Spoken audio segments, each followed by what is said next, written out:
शङ्कराचार्यमध्यमाम् अस्मदाचार्यपर्यन्ताम् वन्दे गुरुपरम्पराम्।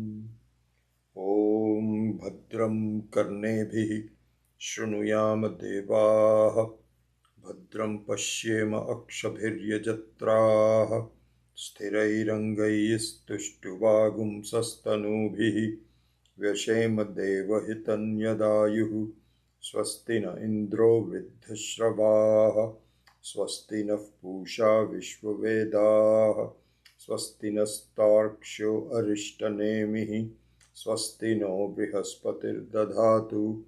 ॐ शान्ति शान्ति शान्तिः।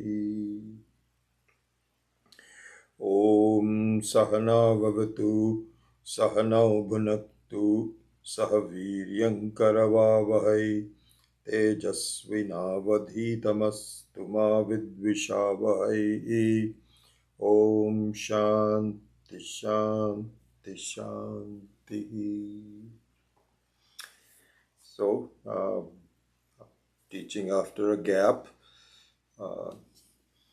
it's really very good for the teacher. Not teaching is too good for the teacher as much, if not more so, than for the students, because it brings up the thoughts in a very precise, cogent manner, and that's really what the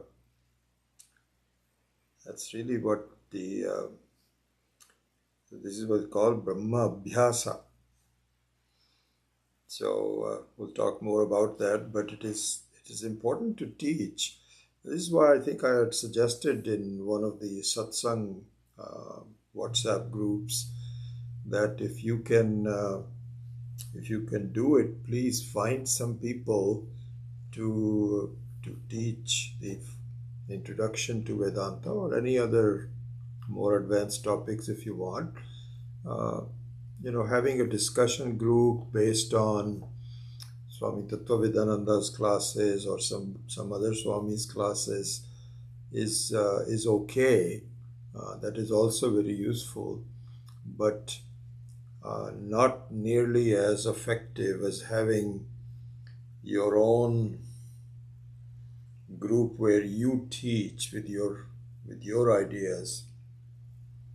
And that's when you find out gaps in one's own thinking, to smoothen them out so that it's a composite whole. Really comes from teaching. And I remember very early on, about 25 years ago, I happened to have a satsang with individual satsang with Swami Paramarthananda, and he gave me that advice. He said, because he was asking me, or because I had some health problems and I was not teaching actively at that time. So he says, no, I think you should get back to it as quickly as possible. So if you can, please do so. It will be wonderful. Anyway. So let's continue on. Today we will summarize the Karika number 5 of the Agama Prakaranam and then go on to Karika number 6. So just a quick enunciation of number 5. Trishudhamasu yad bhojyam bhokta yascha prakirtitaha Veda etat ubhayam yastu saha bhunjano na lipyate. And so if you look at the translation of that in English, one who is said to be the experiencer, bhokta, and who is said to be, and which is, I think, because it's a jada vastu, so which rather than who, which is said to be the experienced, which is bhojyam, in all the 3 states.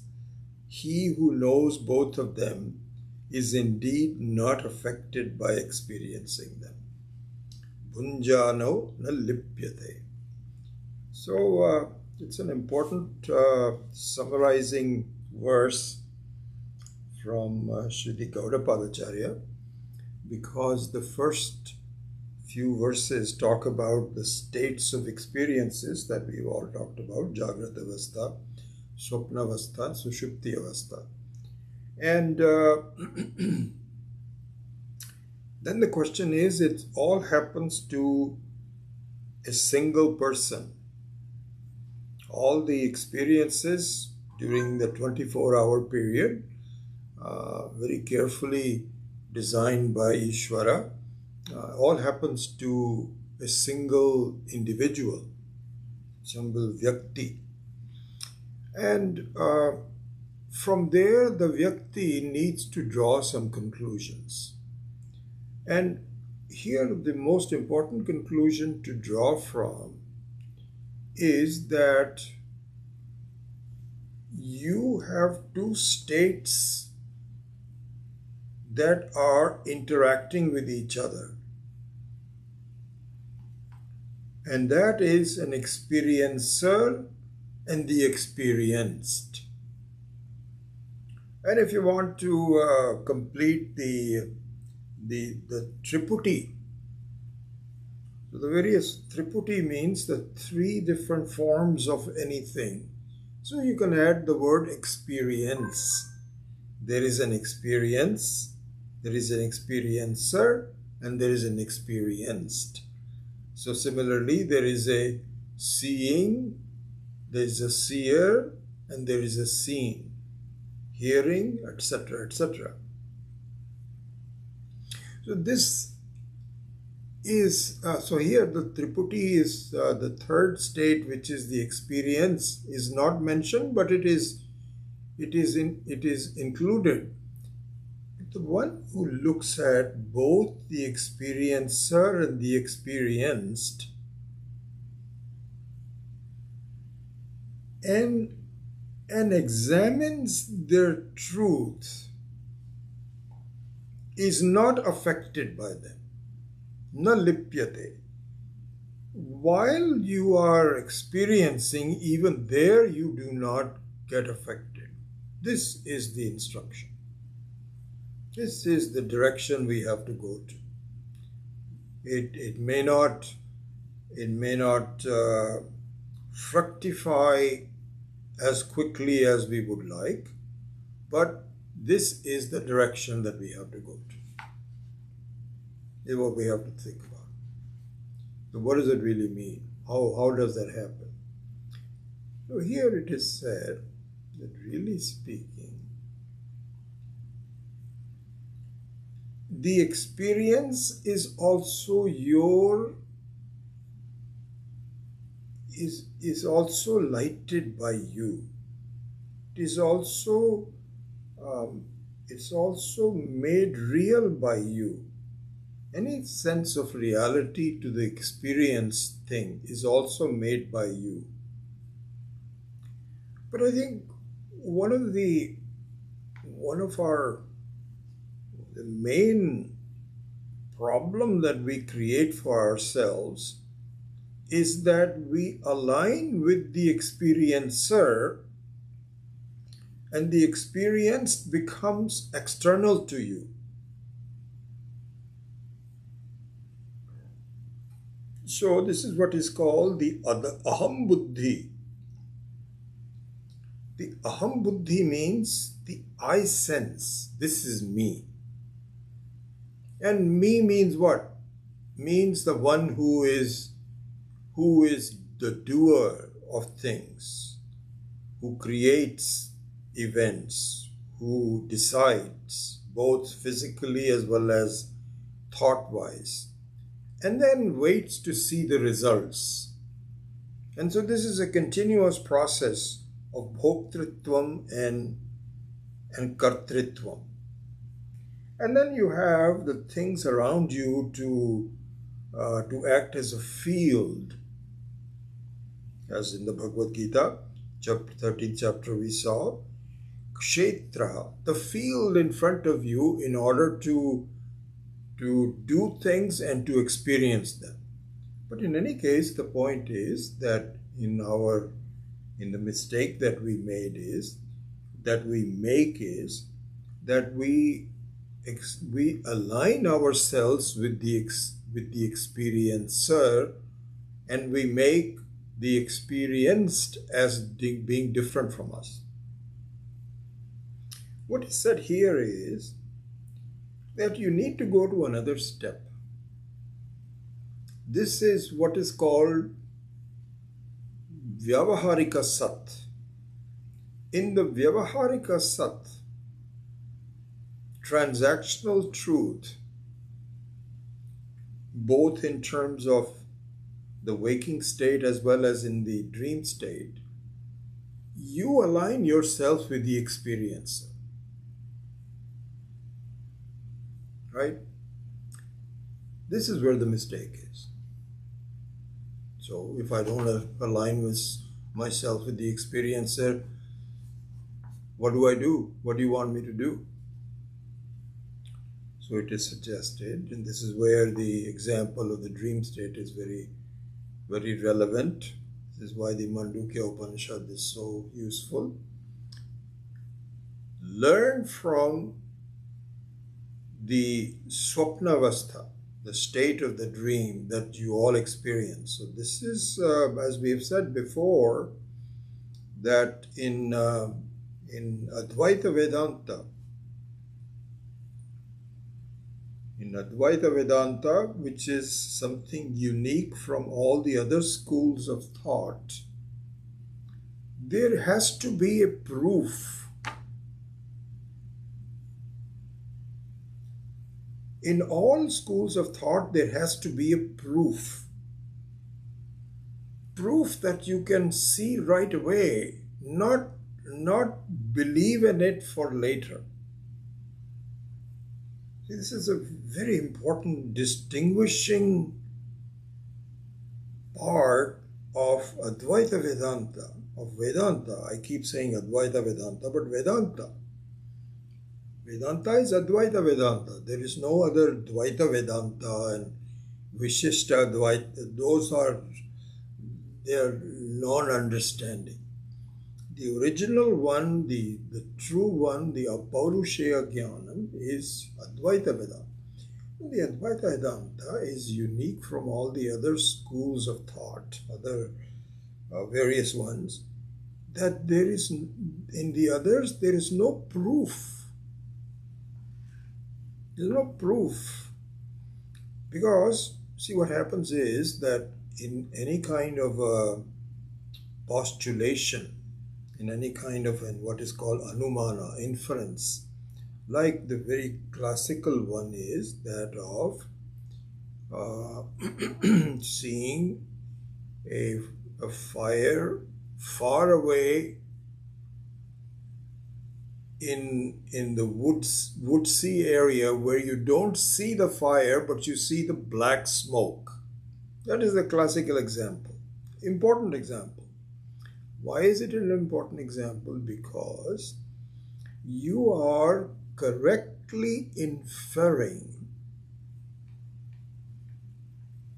that there is some fire in the mountainous area, in the foresty area. You're correctly inferring. Why are you correctly inferring? Because there is a proof that you know. There also you need to be an adult to know this. A child cannot know this. But as an adult, you know that black smoke can only come from fire. And that can be in your kitchen. It can be in the backyard where some wood is being, some barbecue is being done. Whatever it is, but it has to be a proof. If that proof is not there, you cannot make a reasonable inference. You'll say there's something going on, I'm not sure what is going on, I don't know, people will find out and so on. But you cannot make that conclusion. Because as soon as you're driving through and on the very horizon where there is some foresty area, you see a black smoke. you immediately conclude correctly, not speculatively, that there is fire. So all of that is based on a proof. So the reason we say that is because Ishvara knows that you cannot correctly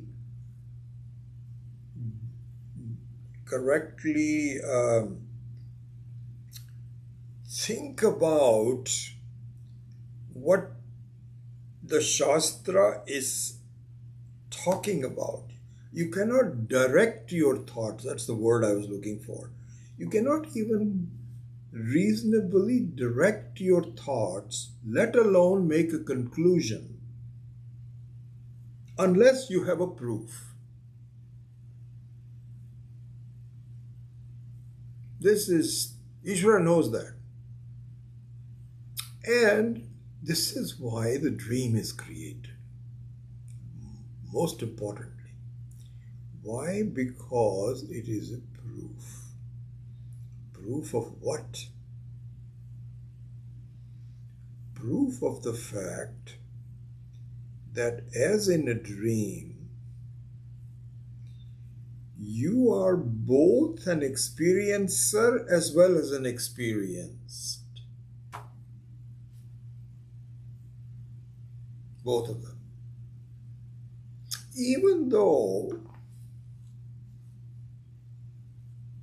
during the dream,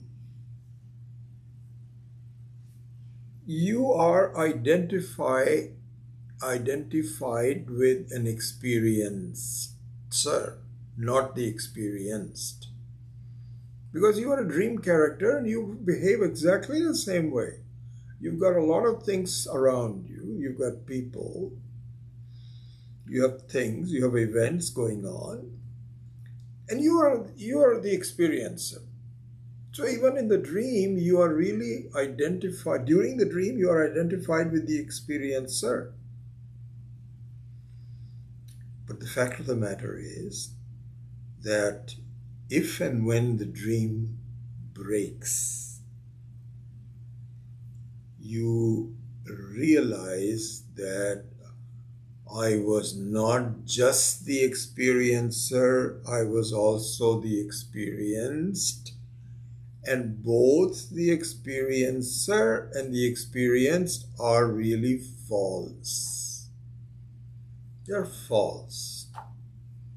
They're an appearance. I think this is the word that Swami Akhandananda ji just most important word that he uses. That really speaking, we should get acquainted with the meaning of the word appearance. In Hindi, he says, दिखाई देता है, होता नहीं है. It is not there, but it appears. I think if there is this, I would say from all this, from basically for myself and for others, if we view our life, all of it, not just one portion of it or anything like this, we may look at it one portion at a time, but our eventual goal is that we need to view our life as an appearance. This is the most important thing, most important background thought that we must keep alive. And it has so much utility, because when there is a seeming problem, a seeming crisis, it needs to be softened in your mind. And you cannot force it. You know, I'm not going to be upset by this. This is some problems are happening, and you cannot just force yourself and say Vedanta says, you should not be affected and so on and so forth. I'm not going to be affected. You can do all that, but I think that the seed, that's the word I think I would like to use, the seed of your approach in life should be, this is an appearance. And within that word means, an appearance means, it may not be true. In the beginning, as we begin to understand the lessons of Vedanta, you may not immediately say, because it's an appearance, therefore it is not true. You may not say that. In the beginning, you might say it's an appearance which needs to be investigated whether it is true or not. That's okay. But later on, as you progress in your understanding, you will see, as Shastra points out, this is the way that we have to see that, really speaking, the whole thing is nothing but an appearance without any substance. I think in one of the previous classes I had made that there was there's a section in Swami Khandananda's teaching, very beautiful, and if you want to just remember that, please do so. He said, Jagat means the whole set of experiences in your life as being separate from samsara. Although samsara means you have already taken an emotional response to Jagat. That's what samsara is. But Jagat means the empirical reality about the whole world, which has a subjective reality of samsara. So let's go to Jagat, which is a little bit more real, because it's an objective reality, not just subjective reality. This is Jagat. Anyway, Swami Khandananda said, this Jagat is bhava atmaka, natu dravya atmaka.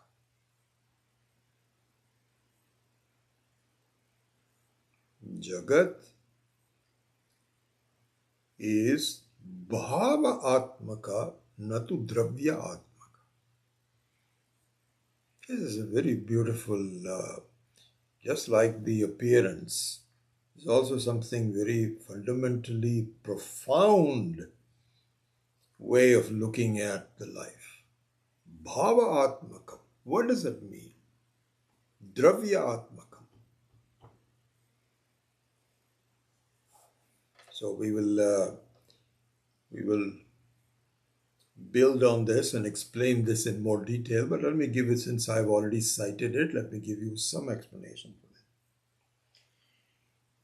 So Dravya Atmaka means something which is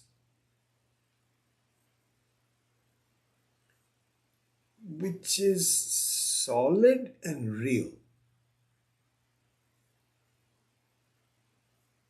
Dravya. So Dravya means something which has some solidity, some truth, some reality. Because Dravya. Bhava means a thought.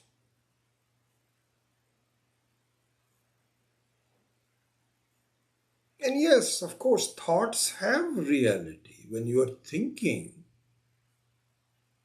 when you're using words, when you're thinking, there is some reality to it. Right? It's not as though it's not there, because you have some thoughts. So when I say think of a elephant, So the elephant thought, there is some thought called elephant. So it has some reality. But it is not the same kind of reality as Dravya reality. Does it? Because you can imagine, supposing there is an elephant sitting right next to you, that would be called a Dravyatmaka. Whereas if we are talking about elephants, herds of elephant, how they are being abused, their nature, all of that thought wise, that will be Bhavatmaka. Okay, so that's the distinction between Bhavatmaka and Dravyatmaka. Swami Kanananda says, please see what Shastra says, that the whole Jagat is Bhavatmaka, not Dravyatmaka.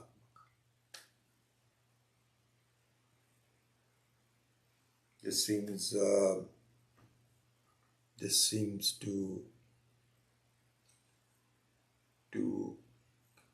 be violated by my experiences, because I find that there are Dravyatmaka tables, chairs, walls, and then there is thoughts of table, thoughts of walls, thoughts of chairs. So I see both of them coexisting, isn't it? So what we need to understand is that conclusion is also false. Conclusion is also false. False in what way? That even things that look like they're dravya, they're really bhavas.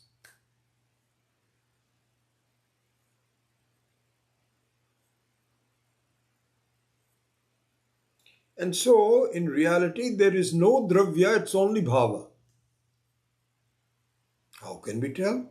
How can you say that? Again, we go back to the dream as a proof. This is why an examination, an analysis of dream is so useful in our life. Very useful. As a proof. Because in the dream also, what we find is that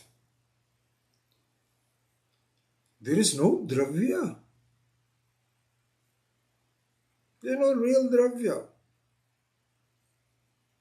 As we will see in the more, I think we are actually covering a lot of the ground that the rest of the Karika is going to go into much more detail, and perhaps we will have to speed it up. We don't have to go through, because we are, gathering all those thoughts now. So in the dream, you do not have a space for an elephant in your brain. And yet there is an elephant. And it's an appearance. So that was my original thought. Really speaking, the whole dream is nothing but an appearance. And so there is no dravya in the dream. There is only bhava in the dream. So this is as much as dream is concerned.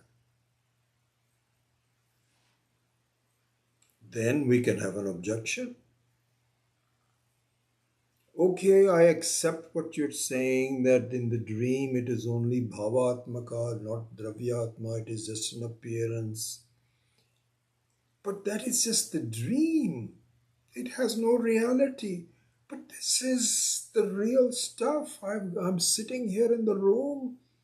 How can you say that it is no dravya in here? This is the next step we have to take. One step at a time. First of all, understand the entire physiology and psychology of the dream. And analyze it. Dravyatmaka, bhavatmaka, all that. Be very clear about the details of it. then apply it to a similar experience with our Jagrata Avastha. And fundamentally, we have to say, so here there's the proof. So just like, for example, this is what I was saying earlier, this is where that example becomes useful, is that you cannot make a meaningful conclusion even though you don't see it. That you don't see the fire, but you make a meaningful conclusion based on proof that you know. You see, that's the thing. Here, you should know the proof by analyzing the dream. That you can do, right? That you can do. Even now, as I'm talking, you can see this. That really speaking, that even the dravyas in the dream are also nothing but bhavas. That you can see. It's your experience. It's not something you have to believe in me. I'm just pointing it out like Shastra is pointing it out to us and say, please see this. I'm not making it up, or I'm not asking you to believe in something that you don't want to believe. See your own experience. It's just that we have not really thought about it. That's all. This is really true. There is a very famous Shastra statement called Avicharita Siddham Dvaitam. Avicharita Siddham Dvaitam. It means that a sense of duality, which means plurality, manifoldness. Everything is different from me. I am just one person. The whole world is very big. I'm beset with problems. All those kinds of things is called in the Dvaitam, Dvaita Bhava. Right? That Dvaita Bhava is established by simply non-thinking.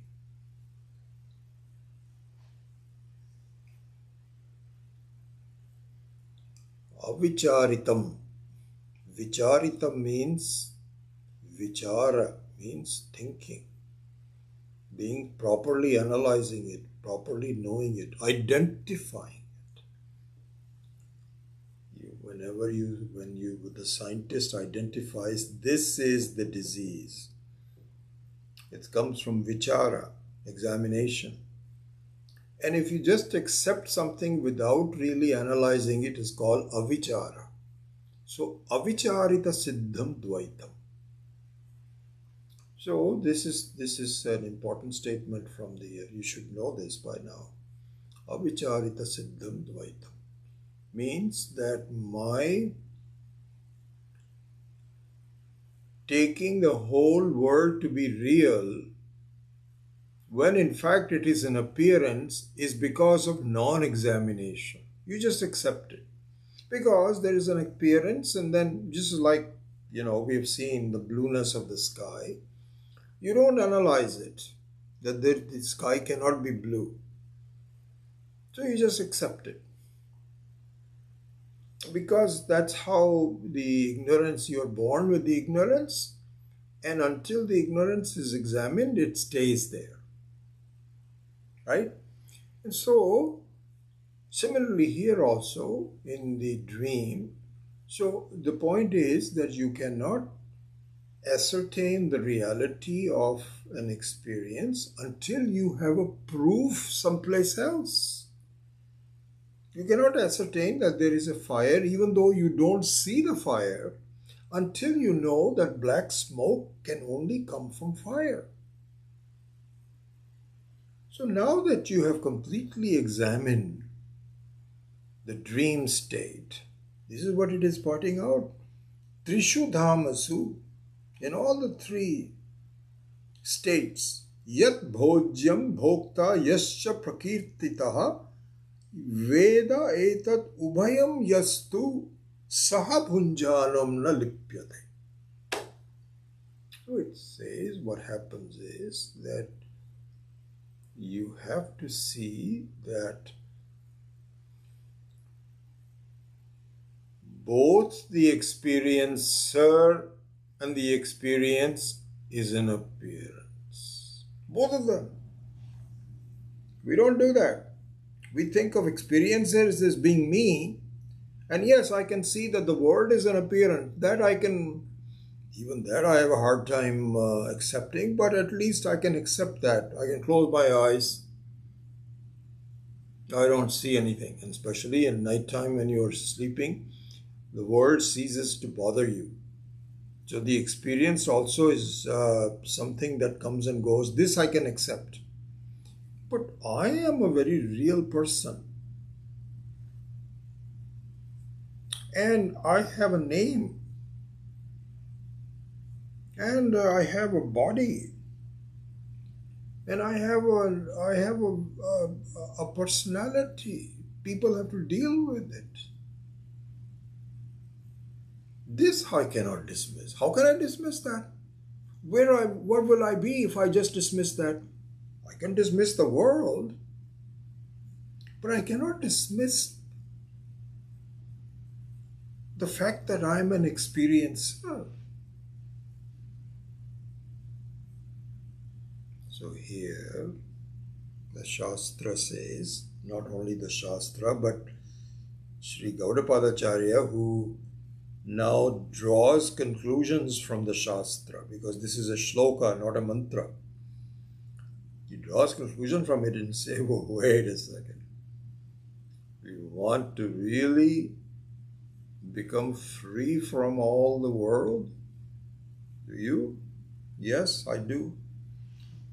I would love to have an appearance. I would love to have a relationship with the world where there's no problems. That doesn't happen. Because as soon as I'm born, I have to have a body. And as soon as I have a body, it gets hungry. It has to be taken care of. It's got diseases. It's got its lifespan. And I'm not happy about it. So I cannot deal with the world without problems. So if we want to really be free of problems, and this is what we want, and the Shastra is giving us some ideas on how to do that, then I should be ready to take the next step, which is both the experienced and the experiencer are false. Experiencer is false. But what happens? What do you mean I am a false? How can I be false? I'm the basis of the whole experience. How can I be false? You are false. This is the next step. This is where we have to do. And to do that, we have to think about not only the one state I can imagine. In the dream state, I can imagine, yes, I'm not the experiencer. Not only the experience, I'm not even the experiencer. That one I can do. But that was kind of like a strange thing. But this one, this is Trishu Dhamasu. In all the three, I have to see that I am none of those, because I am someone different. So here, elsewhere, Swami Kandananda has pointed out, Adi Shankara. I'm looking at so he does this Brahma Sutra, the 4 sutras. Swami Kandananda has commented on in the form of 3 volumes. I'm so glad I recently got it from India in the last batch of books. Just absolutely marvelous. It supplements and adds to the Karika, more concise, more very, very powerful. So here in that book I was reading, I'm now on the third volume of that. I'll be done with it pretty soon. He points out, and this is something that we all know, but there is a specific statement by Adi Shankaracharya ji, who says, until you see who you are, you cannot understand what you are not.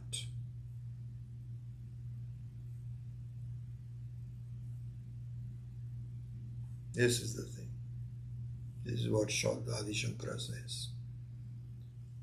You cannot see the non-reality of what you are not until you see the reality of what you are.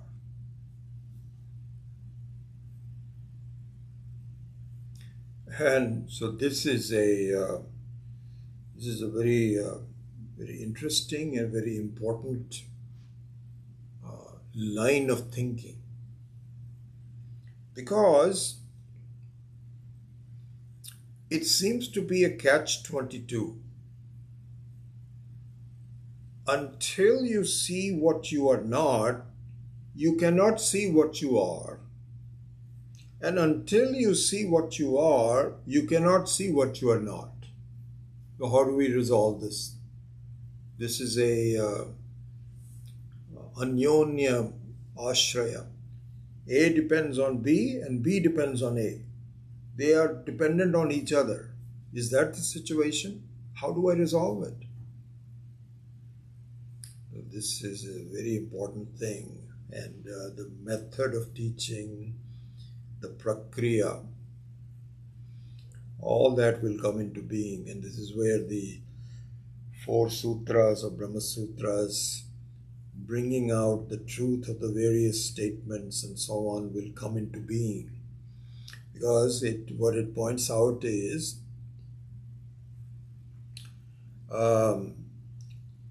that there are 2 types of statements in Shastra. Just giving you a commentary and all this. I told you this will be a much more course-like thing, not just a single, not just a single explanation of each verse and then going to the next verse, but as ideas come around it to expand on it. This is what I'm trying to do. So, Swami Ekhananda says that there are 2 kinds of vakyas, 2 kinds of sentences found in the Shastra. Okay? So, one is related to what you are not, and the other is related to what you are.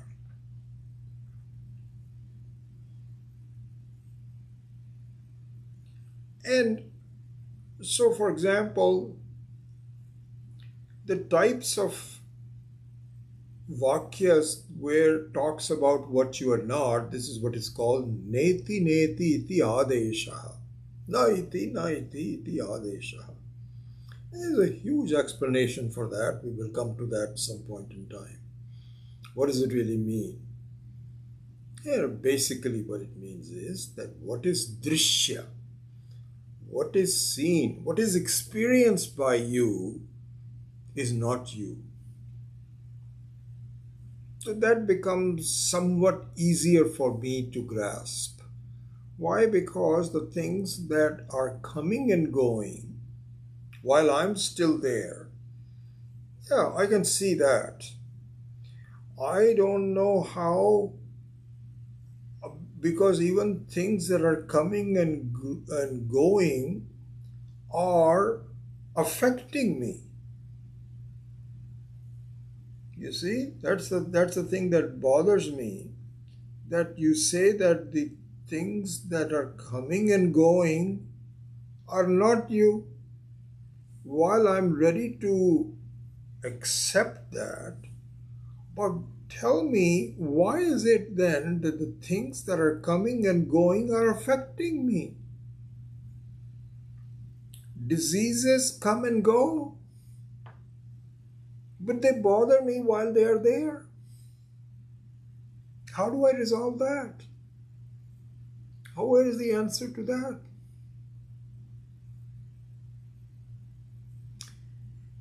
And so there it is pointed out that until you know who you are,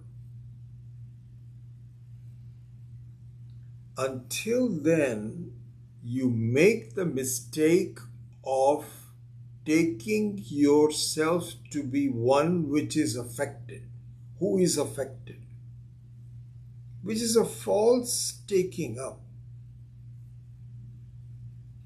So simply by saying, so this is what I'm saying, that the neti neti alone is not enough. This is what Shankaracharya ji is saying, that neti neti itself is not enough. Then a positive thing has to be done. This has to be understood. And as the positive thing about who I am is better understood, then my acceptance of things that are not me affecting me also becomes a little bit more palatable to me. I get a little bit more tolerant of the fact. So this is a process where both knowing who I am as well as knowing who I am not work in parallel up to a point.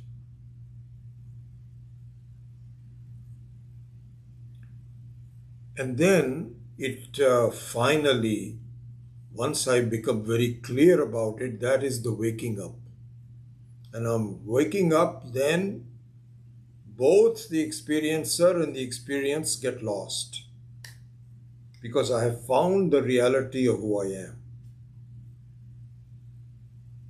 And so the type of vakyas that really, see, this is a very funny situation, because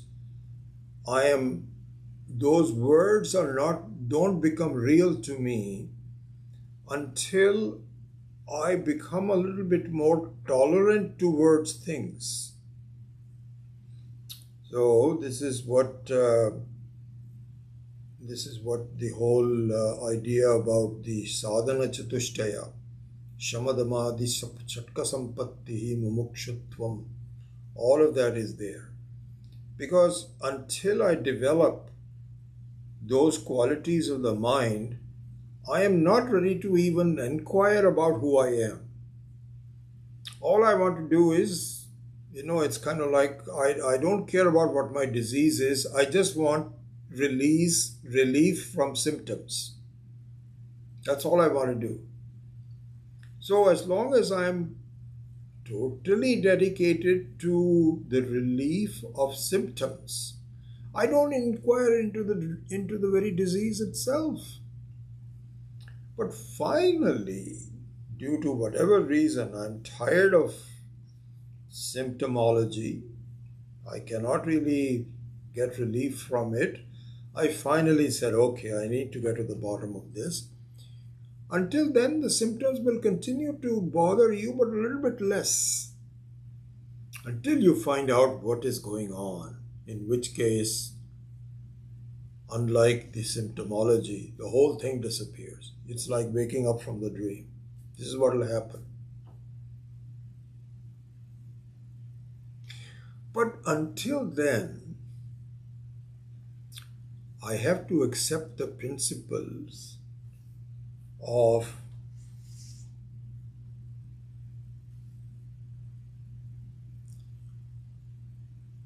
how the effect of things on me can be understood. You see, So this is what is being pointed out. Na bhunjanam na lipyate. So na bhunjanam na lipyate. Saha bhunjano na lipyate. Sorry. Saha bhunjano na lipyate is the final one. The final one. But the Shastra points out, and this is all given in the explanation. This is why the beauty of having multiple levels of understanding. You have first of all the Mandukya mantras. Then you have the Mandukya Karika by Gaudapadacharya ji. And even that is not enough for the simple minds that we may be. We have acharyas like Swami Maheshananji, Swami Khandananji, Swami, our own gurus, all of those, they have to give us explanations of how this happens. Because they are very clear about it, so they give examples from their own life. So there, if you read the pages in Swami Akhandananda's books about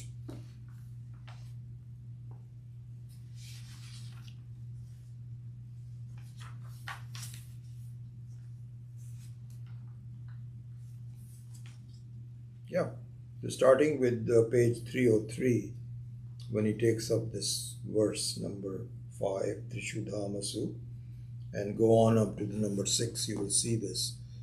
He points out that the entire creation is made on the principle of the important vastus, the important things that are part of the creation, but they are not affected by it. Here's what I'm saying. I'm saying is that here in this verse, Saha Bhunjano na Lipyate, is kind of like the Paramarthika Satyam. It's the ultimate reality. As we will understand as we continue to study, that the Atma is not Lipyate, is not affected by any of the Jagat, any of this samsara. Absolutely not. Not even a possibility. Just like a person who wakes up from the dream, there is no possibility of the dream affecting that person. Gone. So similarly here also, once we understand this, the entire sense of parichinnatvam, that I am just a limited person, will be gone. Gone completely. So this is the Paramarthika Satya.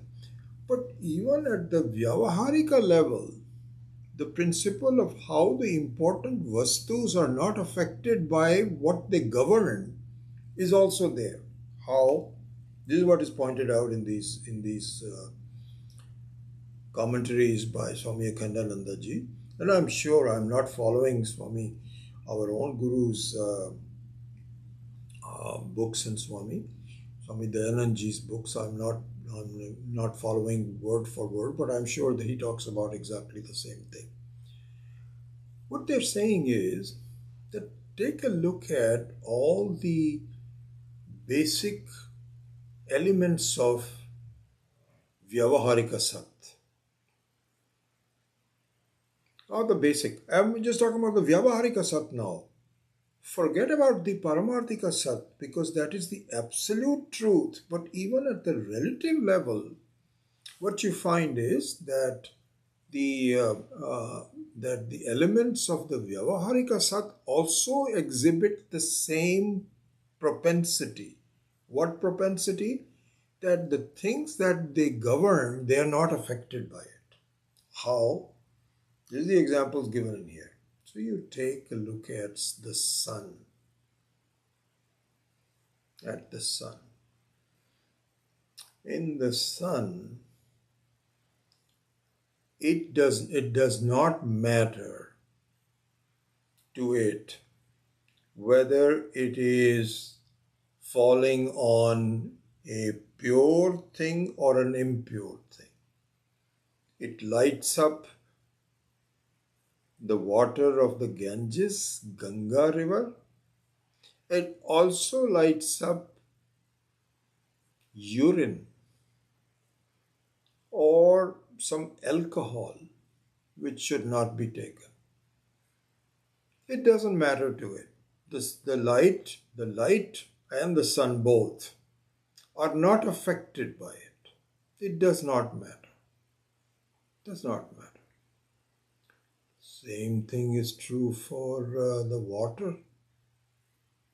When it rains, it does not matter to the rain whether it is spoiling somebody's wedding plans or it is aiding a agricultural facility that wants rain. It does not matter.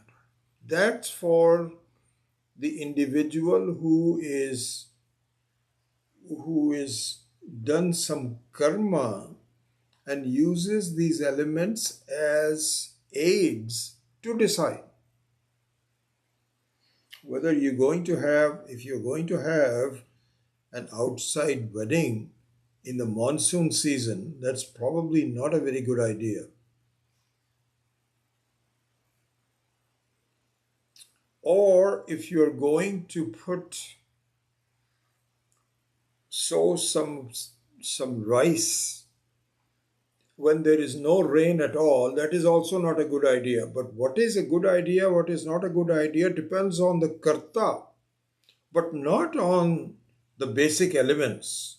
Because the basic elements, they bless it regardless of how you are, how you're using it. Same thing is true for the wind, for the akasha, for all the basic elements. There is absolutely no lepanam, no lipyate. They do not get affected by it. This is the basic principle. And this is true even in the Vyavaharika Sat. What to talk about the Paramarthika Sat, which is the Paramarthika Sat is Sat, Satyam Jnanam Anantam, which is they're always the same. It is not affected by anything that it lights up. Same thing is true for the Chit.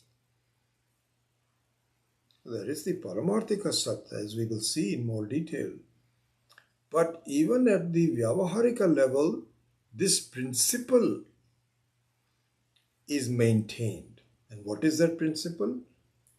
That there are two factors. One is the principle that governs, and the other one is things that it governs. And so the principle of governing does not affect the things that it governs.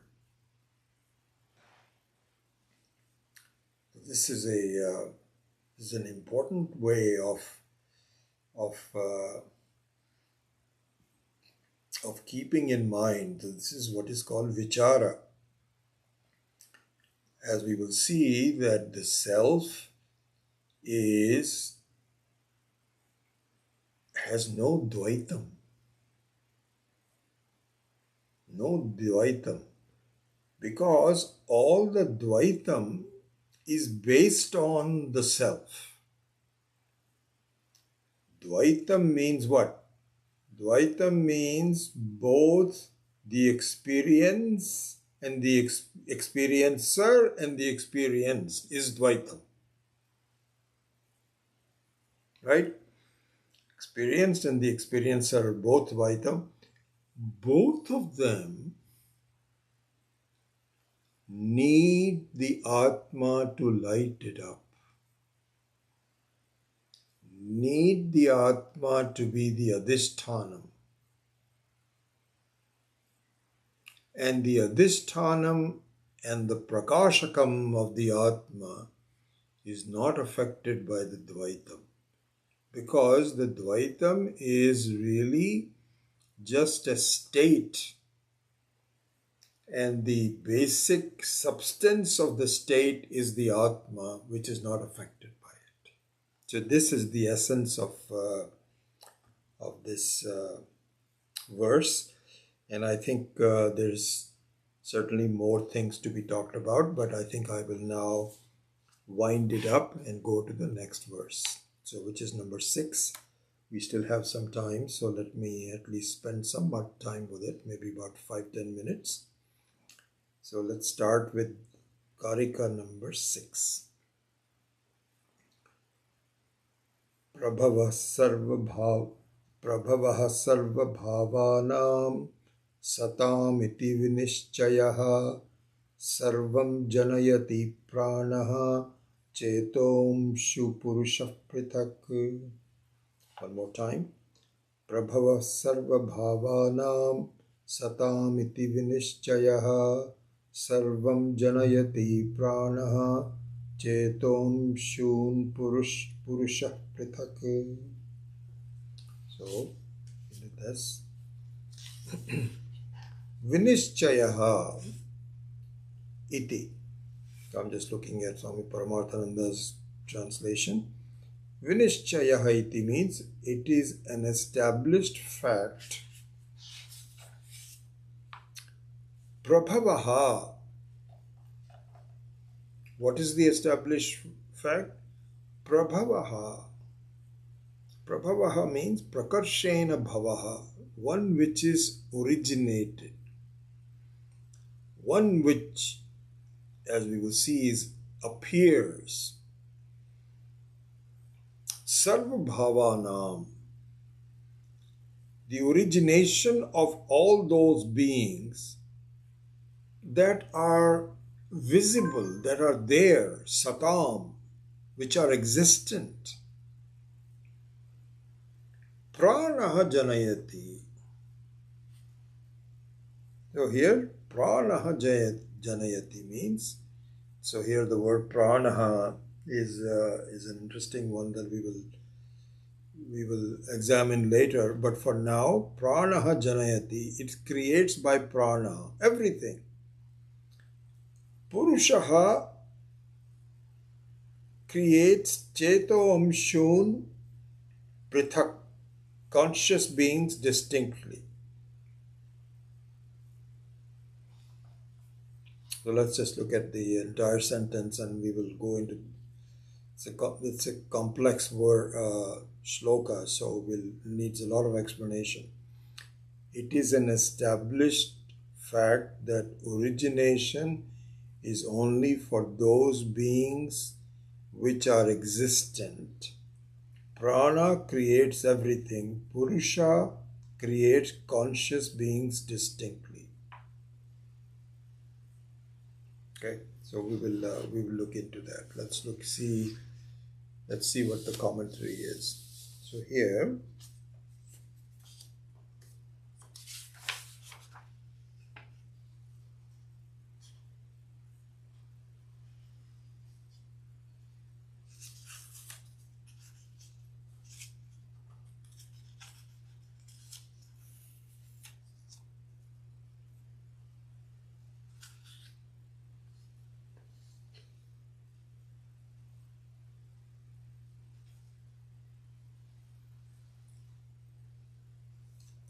so then these verses numbers 6, 7, let's see, how many shlokas? So number 6, 7, 8,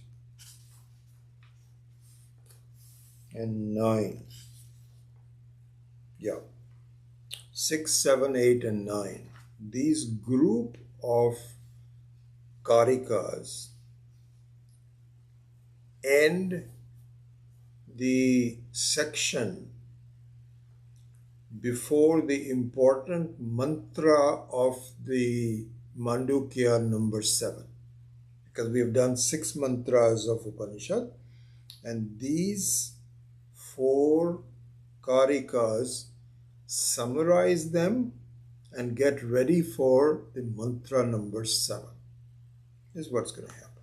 So these 4 verses deal with the question of creation. What is creation? What do you mean by creation? What do you mean that something is created? This is important because we also create. Create means that as soon as you get up in the morning, you're ready for some experiences. So some of it is created for you, some of you modify, some of you create, but it is all to do with something new. Every day is new. It's kind of like a creation. So I think what we need to understand is, in these 4 verses, what is the nature of such creation? How does it happen? How does it happen? And this is very interesting because this is the fundamental part of the entire Mandukya Karika. All 200 verses is the nature of creation. And this will go into a great detail later on. But at this point in time, it's almost like a brief summary of what creation is all about. And so those 4 verses will summarize, and then later on, if we have time, then we will go into more details of that. But the summary is also important because it basically tells you exactly what the nature of creation is. So this is going to be taken up. And so we will go into this in more detail in the next class. But let me just make a basic observation on this method of analyzing the creation, which is that, as we said earlier, the entire Jagat is in the form of an appearance. An appearance. And the appearance is not really created in the sense that you and I think about creation. Like, for example, the creation of a human being or any being by the mother and father coming together. This seems to be a creation. Similarly, the coming out with some equipment like the phone is a creation. So we think about creation in that way. It has a beginning, it has certain substances, certain reasons, and something comes up. This is how we see as creation. And we see the destruction. Similarly, we see the creation of a human being, and we see the destruction of a human being. This is how we see creation. In the Vedantic view, this is not really what happens. This is if you want to not inquire any further, you're welcome to just stay at that level. But that creates problems for you. If you want to really go over the problems, then you have to inquire further and examine what is the nature of such creation. And so this is the fundamental part that will be taken up, that this is really more of a appearance which has the fundamental part of manifestation and unmanifestation. So the nature of Jagat will be examined as this process of unmanifestation and manifestation. And this will be given at all the levels. We have to see the overall, the presence of such facts all over to begin to wrap our minds around what the nature of the appearance is. And a very simple example of that is that of within a 24-hour period, you and I both become unmanifest and manifest.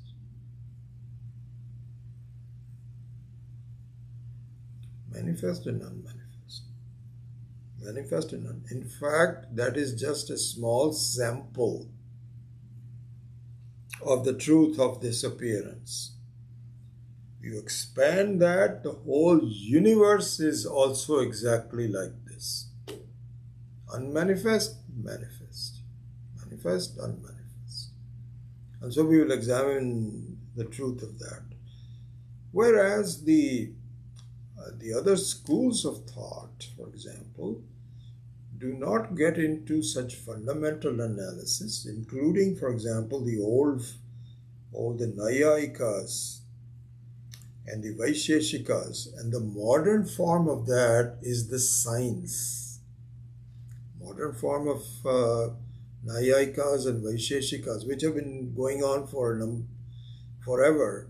The modern form is the so-called science.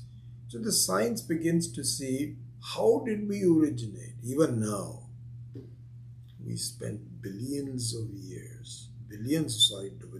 dollars looking into the origin of the universe. I wish they would save all that much money and do something for the environment. We are all this whole world is becoming unlivable because of the heat and the melting of the snow, and we need so much money to really improve on all of that. And I wish that the search for the origin of the universe, that whole thing can be disbanded, because we have the answers. We already have the answers, we just need to teach it. People need to learn it. It's useless to go into the origin of the universe, because we know what it is. There is no origin of the universe. It is nothing but a manifestation and non-manifestation. It will go on forever. And the research on all people will keep on getting PhDs and jobs and so on unnecessarily. Anyway, this is what these next 4 verses are going to examine. The nature of so-called origin, nature of creation, nature of appearance, nature of manifestation and non-manifestation. And so that will be a conclusion of many of the facts related to the first 6 mantras. And so that will all be actually in a way of what is called neti neti. It is what you are not, what you are not. 7th mantra of the Upanishad will now talk about what you are. So this is the progress of our classes as we will go. Okay, so with that, let me close today's class. Om Asatoma Satgamaya Tamasoma Jyotirgamaya Mrityorma Amritam Gamaya. Om Purnamadav Purnamidam Purnat Purnamudachyate Purnasya Purnamadaya Purnamevavashishyate. Om Shanti Shanti Shanti. Hari Om Shri Gurubhyo Namaha. Hari Om.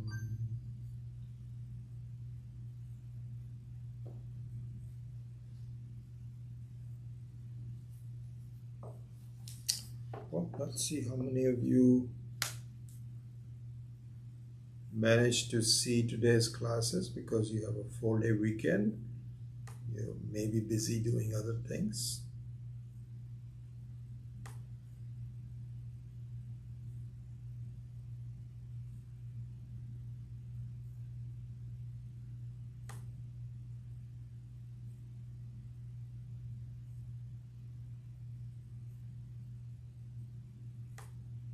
Doing other things.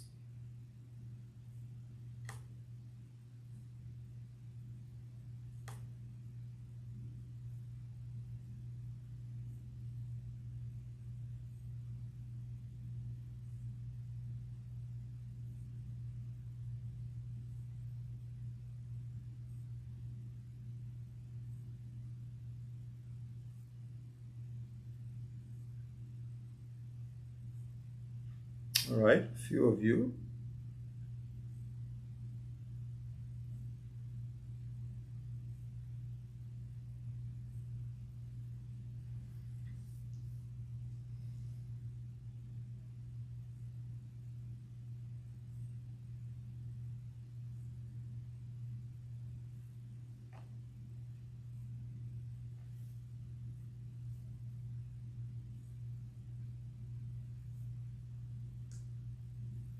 All right, have a good holiday season. Enjoy, and hopefully we'll see you next class.